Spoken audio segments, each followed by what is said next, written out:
Shalom saudara,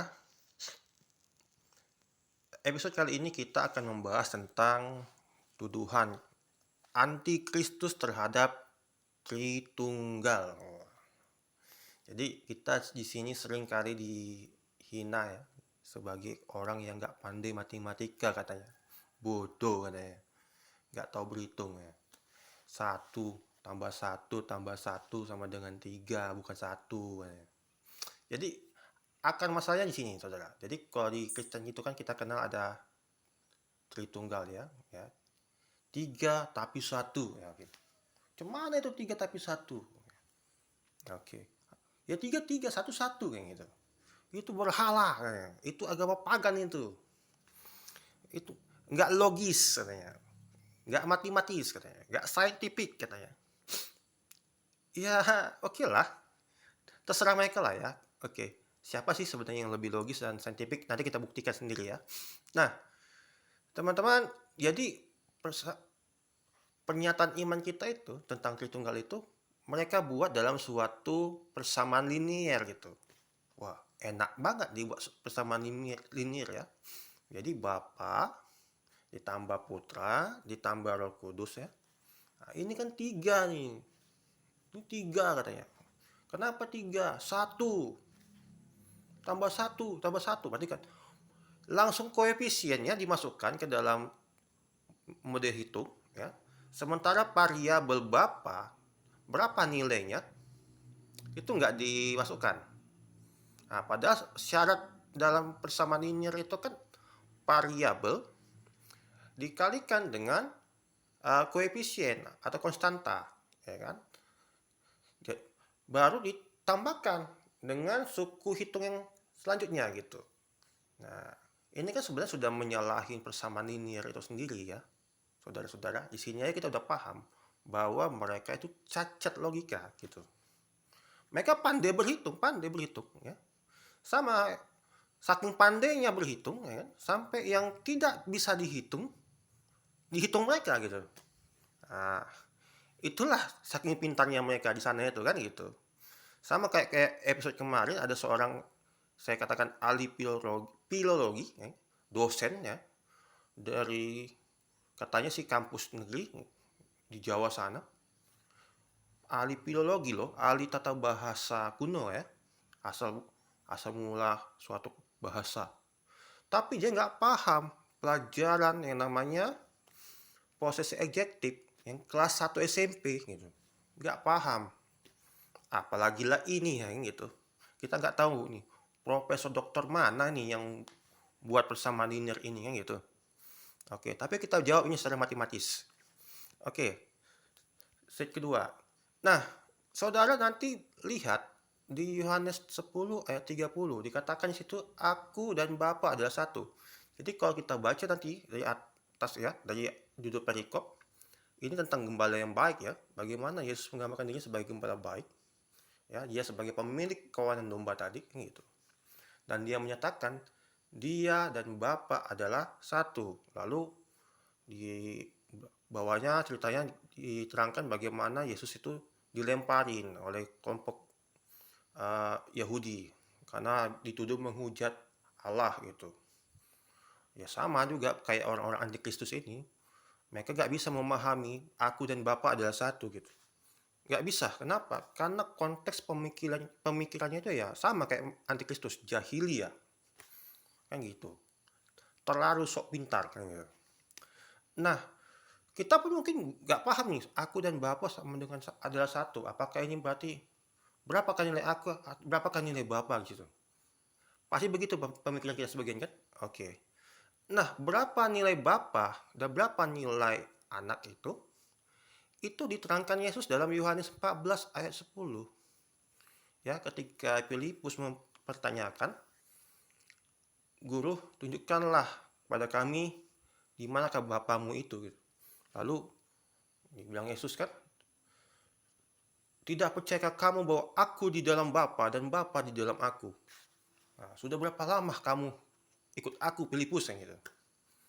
Nah, jadi kita bisa paham di situ rumus matematikanya gimana yang terjadi sebenarnya. Ternyata Kalau dirumuskan dalam matematika, kita akan menemukan persamaan Yesus elemen Bapa dan Bapa elemen Yesus. Jadi ini bukan persamaan linier yang berlaku, tapi persamaan himpunan. Oke?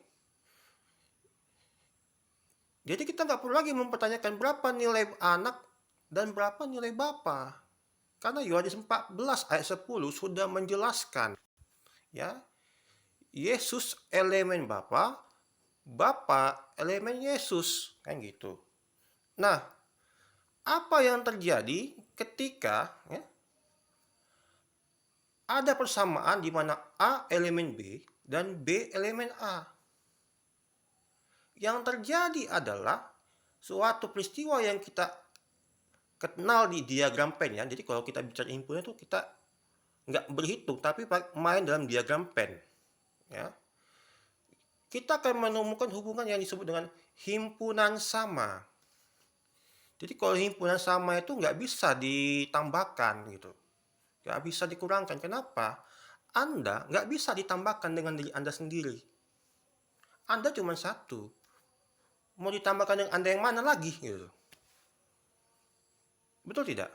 Nah, saya ajak pembuktinya, kita buka dulu loh situs nih. Ya, ada genius.blog ini. Coba nanti bisa nih kan, kita belajarnya tentang himpunan sama. Ini ada gambar, ya, ada gambar diagram pen, ya, di mana anggota dari himpunan A adalah bakso dan sapi, dan B itu anggotanya juga adalah bakso dan sapi. Artinya apa? Semua anggota himpunan sama. Maka dia yang tadinya dua himpunan jadi satu kan? Cukup satu lingkaran aja gitu. Nah, bedakan dia kalau misalkan kayak ini nih, himpunan berpotongan. Jadi kalau himpunan berpotongan ini ada yang beririsan gitu. Jadi dia dua diagram, ya kan? Nah, 4 dan 5 ini adalah irisan A, irisan B, kayak gitu.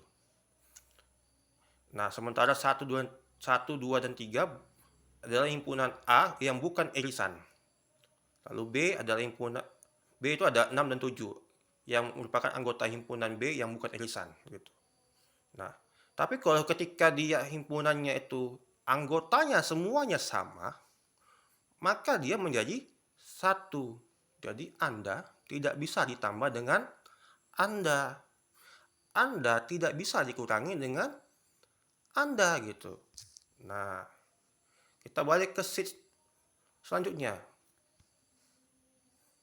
Nah, dalam fungsi himpunan itu nggak kenal tambah, kurang, bagi, atau kali gitu. Operasi yang berlaku itu ada 6. Komplement, ya, irisan, gabungan, ya, terus bagian, selisih, dan ekivalen gitu. Nah, jadi sebenarnya kita sudah membantah itu dengan 2 gitu. Jadi kadang-kadang kita terlalu jauh berpikir. Padahal sebenarnya jawabannya itu adalah pada anak SMP gitu. Paling dasar gitu. Antikristus itu sangat apa ya? Sangat paham bagaimana untuk menjadikan diri mereka itu yang bodoh. Ya sebenarnya bodoh. Kan pertanyaan sebenarnya ini bodoh ya. Yang mereka dakwakan ke kita, yang mereka tuduhkan ke kita itu sebenarnya bodoh. Tapi menjadi seolah-olah itu pintar. Nah, lalu apa yang terjadi? Ya kita pun harus pahami itu gitu. Kita harus pahami bahwa mereka menggunakan logika, kayak gitu. Maka kita gunakan juga logika kita gitu. Ya. Nah, oke. Kita akan lanjut ke sesi-sesi selanjutnya. Apabila ada saran, bisa dicantumkan di kolom komentar. Mohon dukungannya ya, di like videonya, di share, dan subscribe. Terima kasih.